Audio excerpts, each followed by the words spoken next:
மற்றவர்கள் பேர்ல வைக்கிற நம்பிக்கை எந்த நேரத்திலையும் விவகாரமாகி விடக்கூடிய சாத்தியம் உண்டு. நாம நம்பிக்கை வைக்க வேண்டியது நம்ம கிட்ட தான், நமக்குள்ள இருக்கிறார் கடவுள். எனவே நம்ம பேர்ல நாம வைக்கிற நம்பிக்கை தான் உண்மையான கடவுள் பக்தி. நிபந்தனையற்ற நம்பிக்கையா அது இருக்கணும். எல்லாம் நல்லபடியா நடந்துகிட்டு இருந்தா எந்த முட்டாளுக்கும் நம்பிக்கை வரத்தான் செய்யும் அப்படிங்கிறது ஒரு பெரிய ஒரு கருத்து. தியானத்தின் மூலமா தான் உனக்குள்ள ஆழமா தோண்டுனா உன்னுடைய அடி ஆழத்துல நம்பிக்கை அப்படி ஊற்றெடுக்கும், அதை பார்க்க முடியும் அப்படிங்கிறது பெரியவர்கள் சிந்தனை.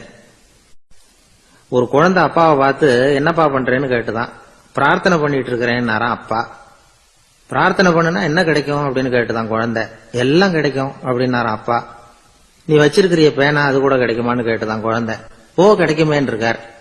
அப்படின்னா அந்த பேனாவை என்கிட்ட கொடுத்துரு, நீ பிரார்த்தனை பண்ணி வேற பேனா வாங்கிக்கோ அப்படின்னு தான் அந்த குழந்தை. தென்கட்சி கோ சாமிநாதன் ஐயா அவர்களின் இன்று ஒரு தகவல் நகைச்சுவை கதைகளை கேட்டு ரசித்தமைக்கு நன்றி.